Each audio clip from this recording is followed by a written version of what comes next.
கிடக்கணும். நான் படிக்க போறேன். கருப்பு சாமி என் கண்ணை திறந்து சீமான் அண்ணனை காட்டிட்டாரு.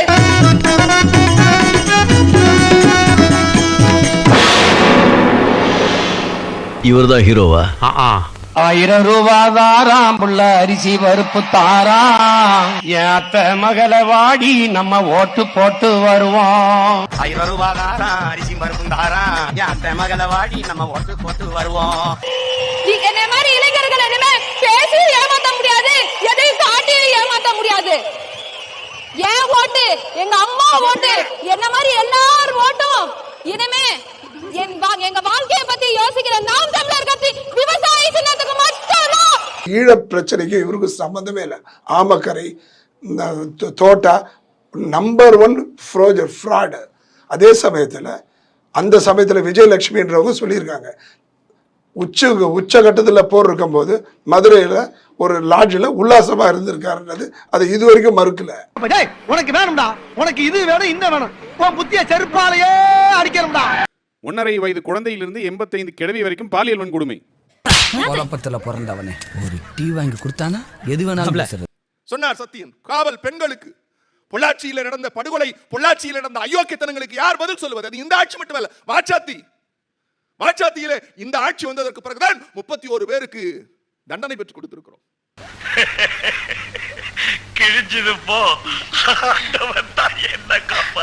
இரட்டை வேடக்கூடிய இந்த திமுக அரசாங்கம் தமிழ்நாட்டு மக்களை ஏமாத்தி கொண்டிருக்கின்றது. என்னப்பா காரணம்? ஏன் பெட்ரோல் விலை குறைக்கல மோடி? ஏன் டீசல் விலை குறைக்கல மோடி? ஏன் சிலிண்டர் விலை குறைக்கல மோடி? ஏன் மாசம் கரண்ட் பில் எடுக்கல மோடி?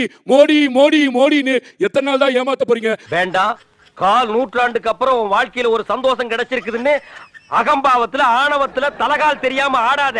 இது நிலைக்காது. விஷயத்தோட நீங்க போராடுறதுலயே இரட்டை வேடம் இருக்கின்றார் முஸ்தபா. அதுக்கு பதில் சொல்லுவீங்கன்னு நினைக்கிறேன். அவர்கள் அப்படித்தான் பேசுவார்கள்.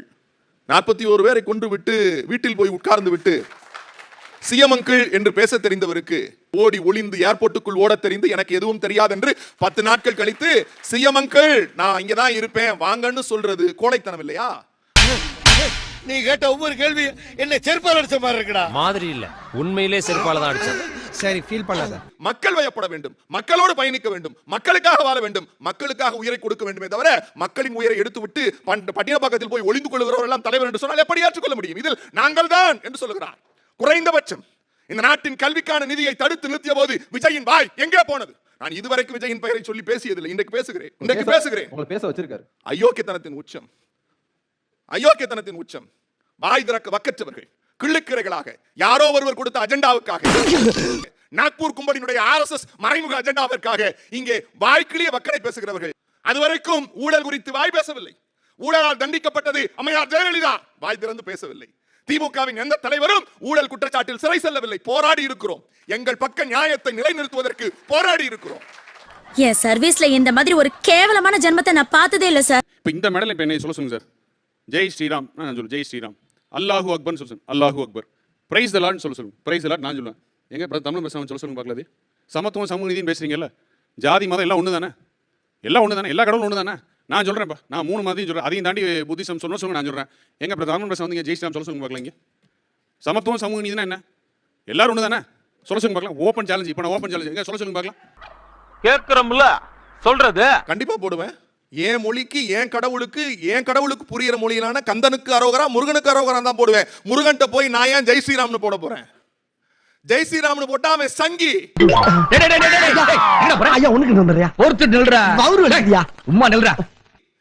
ரெட்டல பாதி சங்கியா மாறிடுச்சு, சத்தியன்னு சங்கியா மாறிட்டாரு. திருப்பரங்குன்றத்துல போய் முருகன்ல கந்தனுக்கு அரோகரான்னு பாடுவேன் நானு. நான் ஏன் அங்க போய் ஜெய் ஸ்ரீராம் பாட போறேன்? நான் ஏன் பாடணும்? நான் அதைத்தான் கேட்கிறேன். ஹிந்து ராஷ்டிரா என்கிற வளையத்திற்குள் அதிமுக சிக்கிவிட்டது. அதை செதிலா மகாராஷ்டிரத்தில் நடந்தது எப்படி, அசாமில் நடந்தது எப்படி, நாகாலாந்தில் நடந்தது எப்படி, மிசோரம்ல நடந்தது எப்படி, மகாராஷ்டிரால நடந்தது எப்படியோ அப்படித்தான் அதிமுகவின் நிலை. பரிதாபத்திற்குரிய நிலை. இங்க நடந்த சோதனையை தயவு செய்து நம்ம காலேஜ் பொண்ணுகிட்ட சொல்லிடாதீங்க சார். என் இமேஜ் ஸ்பாயில் ஆயிரும். மரியாதைக்குரிய சபரீசன் யாரு? திமுக பொதுச் செயலாளரா, இல்ல திமுக தலைவரா, இல்ல திமுக பொருளாளரா? அவரே ஒரு ஊரா போயிட்டு இருக்கிறார். அவர் கிட்டத்தட்ட 12 தேர்தல்களில் எங்களுக்காக உழைத்திருக்கிறார் சபரீசன் அவர்கள். என் கட்சியில யார் வரணும் யார் உழைக்கணுங்கிறத என் கட்சி தொண்டன் தான் முடிவு பண்ணுமே தவிர அடுத்த கட்சிக்கார முடிவு பண்ண வேண்டிய அவசியம் இங்க இல்ல. நானும் கேட்கிறேன், சத்தியன் மீது அக்கறை கொண்டு கேட்கிறேன். மிதுனுக்கு என்ன பெரிய வரலாறு அரசியல் அறிவு வந்து விட்டது? சத்தியனை விட அவர் பெரிய அறிவாளியா? மிதுன் மத்திய அமைச்சர் கூட்டணி பேசுகிற இடத்தில் நாற்காலி போட்டு உட்கார்ந்து இருக்கிறார். யார் மிதுன்? எடப்பாடியினுடைய பையன். இந்த கேள்விக்கு பதில் வேண்டுமா இல்லையா? பதில் சொல்லுங்கள். என்ன இப்படி ட்விஸ்ட் ஆகி போச்சு? இப்போ நான் கொடுக்குறேன்டா ட்விஸ்ட். கொஞ்சம் லூஸ் விடுங்கப்பா. தமிழகத்திற்கு எதிராக பாஜக என்ன செய்ய சொல்லுச்சு, நம்ம அதிமுக என்ன செஞ்சு நடைமுறையில் வந்துச்சு, ஒரு விளக்கத்தை ஒரு விஷயத்தை சொல்லுங்கன்னு கேட்டா இதுவரைக்கும் சொல்ல மாட்டாங்க. நானும் உன்ட்ட சொல்லப்படாதுன்னு எவ்வளவோ மறைச்சு பார்த்து அதுவா பொத்துட்டு வெளியே வர்றப்ப எப்படி உன்ட்ட சொல்லாம இருக்க முடியும்? என்னென்ன சொல்ல போறீங்க? சொல்றம்மா. மாநில சுயாட்சியினுடைய தந்தை அண்ணா. இந்த மாநில சுயாட்சி உரிமையை பறிக்கிற சட்டம் வந்த போது அமித்ஷா கொண்டு வருகிறார் என்பதற்காக நாங்கள் ஆதரிக்கிறோம் என்று அதிமுக நாடாளுமன்றத்தில் பதிவு செய்தது. இப்போதும் தம்பிதுரை உயிரோடு தான் இருக்கிறார், நாடாளுமன்ற உறுப்பினராக இருக்கிறார். நீட் தேர்வு கட்டாயம் என்று சட்டம் வந்தது, 16C அமெண்ட் பண்ணாங்க. அதை ஆதரித்து கையெழுத்திட்டது அதிமுக. அதிமுக இல்லை என்றால் அந்த சட்டம் நிறைவேறி இருக்காது. உன்னை அசிங்கப்படுத்தினதுக்கு 6 நாள் அரசாங்க லீவே உள்ளாம் போல. அவ்வளவு பெரிய அகாடா நீ. சிஏஏ குடியுரிமை திருத்த சட்டம் கேட்ட உடனே சிஏஏ பார் குடியுரிமை திருத்த சட்டம் ஆதரவு கொடுத்தீங்களா அப்படிமாங்க. இப்போ அதுக்குன்னு திரும்பவும் சொல்றோம், அதே குடியுரிமை திருத்த சட்டத்தில் குடியுரிமை போச்சுன்னு ஒரு இஸ்லாமியரை இங்கே தமிழ்நாட்டில் காட்டுங்கன்னு கேட்குறோம்.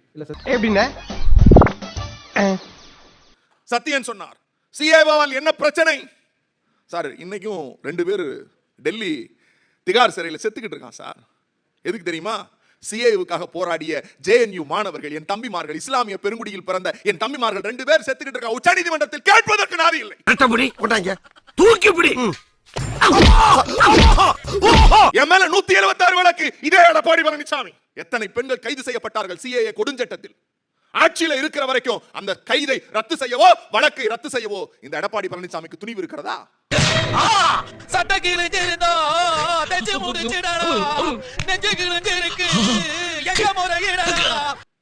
அந்த சட்டம் கொண்டு வருவதற்கு சதிச்செயல் செய்து தன் நாற்காலியை காக்க வைப்பதற்காக, தன் நாற்காலியை தக்க வைப்பதற்காக அவர்கள் நடத்திய நாடகம் அந்த சிஏஏ. இந்த ஈன பொழப்புக்கு பேசாம எங்கயாவது போய் மக்கள் இன்றைக்கு அசாம்ல போய் பாருங்க, அசாமில் போய் பாருங்கள். இங்க எல்லோரும் இஸ்லாமியர்கள், எல்லா நாட்டில் இருக்கிறவனும் இஸ்லாமியன் தான். அவனை பாதுகாக்க வேண்டிய பொறுப்பு நம்முடைய கடமை. சர்வ சிக்ஷா அபியான் கல்வி நிதியை தடுத்து நிறுத்தலையே. கேள்வி வச்சீங்களா? ஏன் நிதி கொடுக்கலன்னு? வந்தே மாதரம் பாடல்ல இன்னைக்கு கொண்டு வந்திருக்காங்களே, எடப்பாடி பழனிசாமியினுடைய கருத்து என்ன? சரி, போன தேர்தலில் நீட் தேர்வை ஒழிப்போம்னு சொன்னீங்கல்ல, அப்ப பாஜகவோட கூட்டணியில் இல்ல. இப்ப நீங்க பாஜகவோட கூட்டணி, நாடாளுமன்றம் நடக்குது, நீட் தேர்வை ஒழிங்கன்னு கோரிக்கை வச்சீங்களா? தமிழகத்திற்கு எதிராக பாஜக என்ன செய்ய சொல்லுச்சு, நம்ம அதிமுக என்ன செஞ்சு நடைமுறையில் வந்துச்சு, ஒரு விளக்கத்தை ஒரு விஷயத்தை சொல்லுங்கன்னு கேட்டா இதுவரைக்கும் சொல்ல மாட்டாங்க. இந்த மின்கட்டண உயர்வுக்கு யார் காரணம்? புதை என்னும் மின்திட்டத்தை 2015ஆம் ஆண்டு கொண்டு வந்தது ஒன்றிய பாஜக அரசு. அதன்படி தமிழ்நாடு மின் பகிர்மான கழகத்தின் கடனில் 75% தமிழ்நாடு அரசு ஏற்க வேண்டும் என்று கூறப்பட்டது. எடப்பாடி கும்பல் 2017ஆம் ஆண்டு இத்திட்டத்தில் கையெழுத்திட்டு தமிழ்நாட்டு மக்களுக்கும் துரோகம் இழைத்தது. ஒருவேளை சாப்பாடு சாப்பிட்டாலும் உழைச்சு சாப்பிடணும்டா. கடைசியா இரட்டை இலக்கு வந்து 2010 அடைஞ்சாங்க. அதற்கு அடுத்தபடியாக வந்த தேர்தலில் எதிர்க்கட்சி அப்படிங்கிற தகுதியை போச்சு கருணாநிதிக்கு. இப்போ 15 ஆண்டுகள் கழித்து இரட்டை இலக்குங்கிறாங்க. இப்போ வரக்கூடிய 2026 எதிர்க்கட்சி என்கின்ற தகுதி திரு மு.க. ஸ்டாலின் அவர்களுக்கு போகுங்கிறத மட்டும் சொல்லி முடிச்சிடறேன். ஒருத்தனுக்கு எந்திரிச்சு நிக்கவே ஒக்கில்லையா, அவனுக்கு 9 பொண்டாட்டி கேக்குதா? சத்தியன் பேசிய வார்த்தைகளை நான் ஒன்றை தான் கேட்டேன். பொருளாதாரத்திற்கு பதில் சொல்லுங்கள் என்றேன். அவர் சாபம் விட்டு போகிறார். கலைஞர் ஆட்சியில் 10% இரட்டை இலக்கு எண் ஆட்சியில் இல்லை. இப்போது இரட்டை இலக்கம், இப்போது இனிமேலும் ஆட்சி இல்லை. ஏயா 10 வருஷத்துல உன் பொருளாதாரத்துல இரட்டை இலக்கம் வரலன்னு கேட்டா அதுக்கு பதில் இல்லை. இதுதான் அதிமுக. அதிமுகவினுடைய ஒட்டுமொத்த பொருளாதார உற்பத்தி வளர்ச்சி, இண்டஸ்ட்ரியல் ரெவல்யூஷனரி growth எவ்வளவு தெரியுமா? வெறும் 4.48%. இப்போது தமிழ்நாடு பெற்றிருக்கிற வளர்ச்சி 9.12%. Double the rate. வில்லங்கத்தை விலை கொடுத்து வாங்கி டெக்கரேட் பண்ணி கூட்டி வந்திருக்காங்களே, எவ்வளவு இடைஞ்சல் பண்றாங்க. 10 வருஷம் இருந்தீங்க சார். நீங்க இல்ல, நான் இந்த 10 வருஷம் மட்டுமல்ல, தொடர்ந்து சொல்றாங்கல்ல 13 ஆண்டு காலம் திமுக இருந்துச்சுன்னு. 13 ஆண்டு காலத்தில் ஆட்சி மாற்றம் ஏற்பட்டிருந்தால் அந்த எம்ஜிஆர் ஆட்சியினுடைய பொருளாதார சீரழிவுகள்னு எம்எம்எஸ் பாண்டியன் இமேஜ் டிராப்னு ஒரு புத்தகம் எழுதிப்பார், அதை படித்து பாருங்கள். அதிமுக ஆட்சி வருகிற போதெல்லாம் பொருளாதாரம் தன்னிறைவு, வேலை வாய்ப்புல டவுன்ஃபால், பொருளாதாரம் ஆய்வறிக்கையில் இருக்கு. அதனால மாப்பு இத்தோட அவங்க ரீல் ஸ்டாப். இன்றைக்கு நாம் ஏன் மாறுதட்டுகிறோம்? நீங்க சொல்றாருல்ல, நாங்க வந்து பொருளாதாரத்தினுடைய தன்னிறைவு என்ன அப்படின்னு. அதிமுக ஆட்சியில ஜிஎஸ்டிபி 10 வருஷ ஆட்சி நான் கணக்கு சொல்றேன். ஜெயலலிதா, எடப்பாடி கொரோனாவை கடந்து 19-20ல அவங்களோட ஜிடிஎஸ்பி எவ்வளவு தெரியுமா? வெறும் 7 லட்சம். இந்த 3 ஆண்டு நாங்க கொரோனால சஃபர் ஆனோம். அந்த கொரோனாவையும் கடந்து 3 ஆண்டுகள்ல 17,23,698 லட்சம் கோடியாக இந்த மண்ணை உயர்த்தியது முத்துவேல் கருணாநிதி ஸ்டாலின் சார். எடப்பாடி பழனிசாமி மாநாடு நடத்தினாரு சார். என்ன சார் மாநாடுனா 2.24 லட்சம் கோடி வந்துச்சு. என்ன அது, இது தப்பா இருக்கு அப்படின்னு பார்த்தா அம்மாவோட பிறந்த நாள், அதனால 2.24 லட்சம் கோடி வந்ததா நாங்க சொன்னோம் சார். எல்லாமே தரவுகள் இருக்கு, எல்லார் கையிலும் ChatGPT இருக்கு. அதிமுக ஆட்சியில் பொருளாதாரத்துடைய வளர்ச்சி என்ன? தொழில் முதலீட்டில 8வது இடத்துல இருந்தாங்க. பெரிய மாநிலங்களின் பட்டியல் 11, அதுல 8வது இடத்தில் இருந்தார்கள். இன்றைக்கு அது முதலிடத்தில் இருக்கிறது. இதெல்லாம் நிதி ஆயோக் சொல்லுவது. தொழில் உற்பத்தியில் 17வது இடத்துல இருந்துச்சு அதிமுக ஆட்சி, இன்னைக்கு 2வது இடத்தில் இருக்கிறது. தனிநபர் வருமானத்தில் 12வது இடத்துல இருந்துச்சு அதிமுக, இன்றைக்கு நாங்கள் முதலிடத்தில் இருக்கிறோம். எலக்ட்ரானிக்ஸ் உற்பத்தி துறையில வெறும் 4.12% இருந்துச்சு சார். இன்னைக்கு உலகத்திலேயே 41% உலகத்தில் இருக்கக்கூடிய அனைத்து எலக்ட்ரானிக்களை ஏற்பாடு செய்கிற ஒரே மாநிலமாக தமிழ்நாடு இருக்கிறது. நாங்கள் சொன்னோம், நாங்கள் ஆட்சிக்கு வந்தால் இரட்டை இலக்கை கொண்டு வருவோம், 1 ட்ரில்லியன் பொருளாதாரத்தை நோக்கி முன்னேறுவோம். ரிசர்வ் வங்கி சொல்லுது, இன்றைக்கு இருக்கிற பொருளாதார அலசூர வளர்ச்சியில் தமிழ்நாடு இந்தியாவிலேயே 16% பெற்று முதலிடத்தில் இருக்கிறது. இந்த பொருளாதார வளர்ச்சி தொடர்ந்தால் 30 இல்ல 27லயே 1 ட்ரில்லியன் வருவோம்னு நாங்க சொல்லல, ரிசர்வ் வங்கி சொல்லுது. சோத்திரை அடி வாங்கியாச்சு, சேத்திரை அடி வாங்கி. கூடியிருக்கும் அவையோர் அனைவருக்கும் என்னுடைய பேரன்பின் வாழ்த்துகளும் வணக்கமும். என்னடா இஸ்லாமிய பெண் வணக்கம் சொல்றாங்களெல்லாம் பார்த்து கேட்க கூடாது. ஏனால் வணக்கம் என்றால் வெறும் ஒரு தனிநபரை வணங்குவது மட்டுமல்ல, அதை வா இணக்கம் கொள்வோம் என்றும் பொருள்படும் காரணத்தினால நான் வணக்கம் சொல்லி தொடங்குறேன். உங்களுக்கு ஒரு செய்தி சொல்லுகிறேன். நமஸ்காரம் என்று இருந்த வார்த்தை வணக்கமாக மாறியது திராவிட இயக்கத்தினுடைய சாதனை. மேடைகள் தோறும் நமஸ்காரம் வந்தனம் என்று சொன்னார்கள். வந்தனத்தையும் நமஸ்காரத்தையும் தூக்கி குப்பையில் போட்டுவிட்டு வணக்கம் நன்றி என்று சொல்ல வைத்தது திராவிடம். அது வார்த்தை மாற்றம் அல்ல, அது ஒரு இனக்கொள்கை. புரியலையே சொல்றேன்ப்பா. ஆரியம் மேடைகளில் தோறும் வந்தது. இன்றைக்கும் அந்த கொள்கை நிலைத்திருக்கிறதா என்று பேசினார்கள். ஆம், நிலைத்திருக்கிறது. உச்ச நீதிமன்றத்தில் இருக்கிற நீதிபதிகளில் 88% பார்ப்பனர்கள் தான் இருக்கிறார்கள். ஐஐடியினுடைய இயக்குனர் பொறுப்பில் 100% பார்ப்பனர்கள் தான் இருக்கிறார்கள். இன்றைக்கு மத்தியில் ஆளுகிற பாஜகவினுடைய ஆட்சியில் அண்டர் செக்ரட்டரிஸ் என்று சொல்லப்படுகிற இணை செயலாளர்கள் பதவியில் 98% பேர் பார்ப்பனர்கள் தான் இருக்கிறார்கள். ஏன் மற்றவர்கள் இல்லை? ஆனால் தமிழ்நாட்டில் இருக்கிற கீழமை நீதிமன்றங்களில் 98% பேர் தாழ்த்தப்பட்ட, ஒடுக்கப்பட்ட, பிற்படுத்தப்பட்ட, மிகவும் பிற்படுத்தப்பட்டவர்கள். இது எப்படி?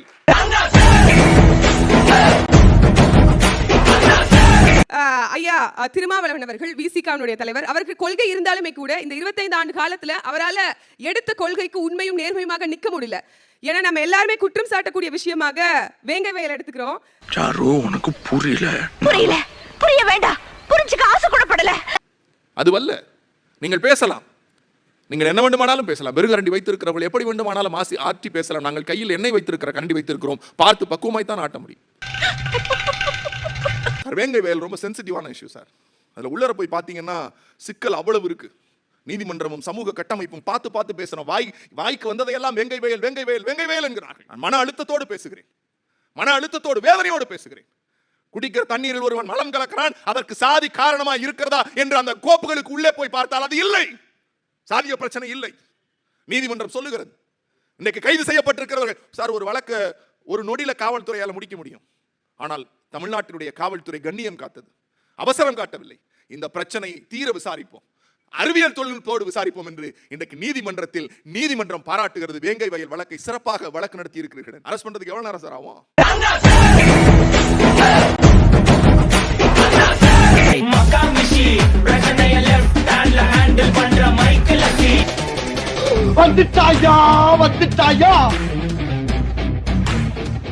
இந்துத்துவம், சாதியவாதம், மதவாதம், இவர்கள் முன்னிறுத்திய ஏக இந்தியம், தேசிய இனங்களுக்கான மறுப்பு, இதுதான் தேசிய கட்சிகள். அதற்கு மாற்றா மொழி, மாநிலம், மாநில வழி தேசியம் பேசுனதுதான் திராவிடம். அந்த கான்செப்ட்ல தான் இங்க வந்திருக்கு. இன்று வரை டெல்லி திராவிட கட்சிகளை அழிப்பதற்கு பல்வேறு முகமுடிகளை போட்டு அனுப்பிக்கிட்டே இருக்கு. அது இப்படியும் ஆடலாம், இப்படியும் சொல்லலாம், எப்படி வேணாலும் சொல்லலாம். அது திராவிடத்தை அழிக்க தான் வருது. உண்மையான டெல்லியினுடைய நோக்கம்ங்கிறது இங்க திராவிடத்தை அழிப்பது தான். இந்தியா முழுக்க டெல்லிக்கு ஒரே தலைவலி தமிழ்நாடு தான், எழுதி வச்சுக்கோங்க. வேற எந்த மாநிலமும் கிடையாது.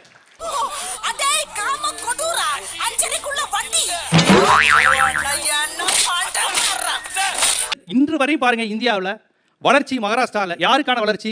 ஷிண்டேக்கள், தேஷ்முக்கள், அங்கு உள்ள பிராமின்ஸ், ஷர்மாக்கள், பாண்டேக்கள், முகர்ஜிக்கள், இதுதான் மகாராஷ்டிராவின் வளர்ச்சி. குஜராத்தின் வளர்ச்சிங்கிறது இவ்வளவுதான். அங்க உள்ள 3 விழுக்காடு 4 விழுக்காடு பார்ப்பன பணியாட்களின் வளர்ச்சியை தான் அந்த மாநிலத்தின் வளர்ச்சிங்கிறாங்க. தமிழ்நாட்டில் மட்டும்தான் இங்கு படித்தவர்கள் பார்ப்பனர்களாகவும் இருப்பாங்க, அருந்ததிகளாகவும் இருப்பாங்க, வன்னியர்களாகவும் இருப்பாங்க, கோணார்களாகவும் இருப்பாங்க. புரிஞ்சதா? இந்தியாவிலேயே முதல் ஒடுக்கப்பட்ட ஒரு நீதிபதி தந்த மாநிலம் தமிழ்நாடு தான். 1972 கலைஞர் ஆட்சி, வரதராஜன் பேரு, அவர் தான் உச்சநீதிமன்ற நீதிபதி ஆனார். 72க்கு முன்பு வரை எந்த மாநிலத்திலேயாவது ஒரு தலித் நீதிபதி உண்டா? அது பெரியார் கேட்கிறார். ஒரு ஆட்சியர்கள் மாநாட்டில் பெரியார் கேட்கிறார், என்னுடைய ஆட்சி நடக்குதுன்னு சொல்றீங்க, இன்னைக்கு வரையும் ஒரு ஒடுக்கப்பட்ட ஒரு நீதிபதி ஆக முடியான்னு பெரியார் கேட்கிறாரு. இது நடக்குது. இது எந்த மாநிலத்தில் நடக்கும்? எந்த மாநிலத்திலும் நடக்கல. இத்தனை நாளா மூடி கடந்த அறிவு கண்ண எக்கு தப்ப தந்துட்டீங்க சார். இதெல்லாம் இன்னைக்கு நமக்கு வந்து ரொம்ப சாதாரண விஷயமா தெரியுது. பிற்படுத்தப்பட்டவர்கள் உயர் பதவியில் இருக்கிறாங்க, ஒடுக்கப்பட்டவர்கள் உயர் பதவியில் இருக்காங்க. இன்னைக்கு பசங்களுக்கு சர்வசாதாரணமா தெரியுது. இதுல என்ன பெரிய விஷயம் இருக்கு அப்படிங்கிறாங்க. ஏன்னா நம்ம ஜென்டில்மேன்கள் படத்தை பார்த்து வளர்ந்துருக்கோம், இடஒதுக்கீடுக்கு எதிரான படத்தை பார்த்தே வளர்ந்துட்டோம். பள்ளிக்கூடத்தில் ஏன் ஜாதி கேட்கறாங்கிறத கேட்டு நம்ம கைத்தட்டி பழகிட்டோம். அதனால திராவிட இயக்கம் செய்தது, பெரியார் அண்ணா அவர்களுடைய பங்களிப்பு என்னன்னு தெரியல. அவங்க போராடி இருக்காங்க, நம்ம இன்னைக்கு வாழ்ந்து கொண்டு இருக்கிறோம். இந்த வாழ்க்கையை கெடுக்கணும், நாசமாக்கணுங்கிறது தான் மீண்டும் ஒரு டெல்லி வடவர் சதியாக இருக்கிறது. அந்த வடவர் ஆதிக்கத்தை தான் நம்ம தொடர்ந்து எதிர்க்க வேண்டியது இருக்கு. ரொம்ப பயங்கரமான ஆளா இருப்பாரோ. இந்த பார்ப்பன எதிர்ப்பு பேசுகின்ற, ஆரிய எதிர்ப்பு பேசுகின்ற, வடவர் எதிர்ப்பு பேசுகின்ற கட்சிகள் இன்னைக்கு மாற்றா இருக்கா? வடவர் எதிர்ப்பு பேசின கட்சியை அழிப்பதற்கான மாற்றா இருக்கா? அதுதான் நான் கேட்கிறேன். கொள்கை எதிரின்னு சொல்றாங்களே, யார் கொள்கை எதிரிங்கிறாங்க? பாஜக. இப்ப நான் பேசின விஷயங்கள்லாம் ஏதாவது ஒண்ணு விஜய்க்கு தெரியுமா? நான் பேசின வடவர் எதிர்ப்பு, நான் பேசின சனாதன எதிர்ப்பு, நான் பேசின மாநில சுயாட்சி, ராஜமன்னார் கமிட்டி, சர்க்காரியா கமிஷன், எம்ஜிஆர் ஆட்சியில் நடந்த முதலமைச்சர் தென்னிந்திய முதலமைச்சர் மாநாடு, இதெல்லாம் என்ன, எதுக்கு, என்ன பர்பஸ் நடந்ததுன்னா தெரியுமா அவருக்கு? No problem. ஒரு செய்தியாளர் கேட்கிறாரு, அந்த பையன் சொல்றான், ஒரு பையன் எங்க அம்மாவை தூக்கி போட்டு மிதிச்சுட்டான் ப்ரோ வந்திருக்கேன் அப்படிங்கிறான். எதுக்குடா? இந்த ஸ்டாலின் கொடுத்த 5000 ரூபாய் வாங்கிச்சு எங்க அம்மா, ஒரே அடி அடிச்சு போட்டு வந்திருக்கேன் ப்ரோ அப்படிங்கிறான். அப்ப என்ன நிலையில இருக்கான்னு வேற தெரியல, போயிருக்கிறது கஞ்சாவா சரக்கா என்னன்னே தெரியல.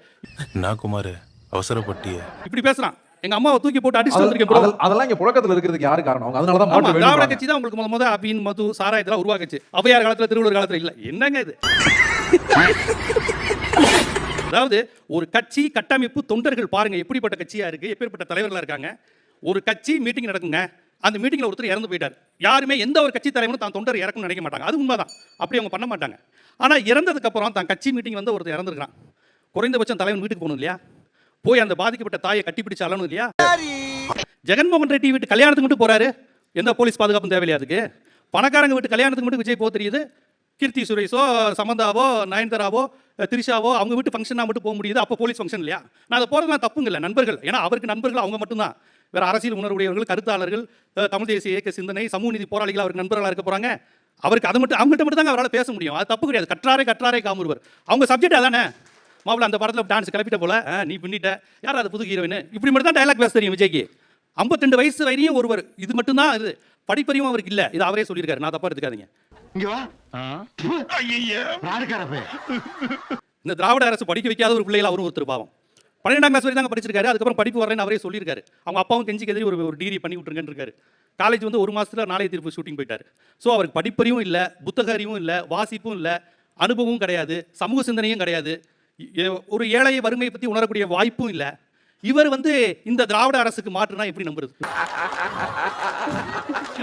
சாம்பார் ஆப்பு எனக்கு. இந்த வீடியோ உங்களுக்கு பிடிச்சிருந்தா கண்டிப்பா லைக் பண்ண மறக்காதீங்க. அப்படியே உங்க நண்பர்களுக்கும் ஷேர் பண்ணுங்க. நீங்க பண்ற ஒவ்வொரு லைக்கும் தான் இந்த வீடியோவை மற்ற நண்பர்களுக்கும் கொண்டு போய் சேர்க்கும். மறக்காம சப்ஸ்கிரைப் பண்ணுங்க. உங்க கருத்துக்களையும் கமெண்ட் பாக்ஸ்ல பதிவு பண்ணுங்க.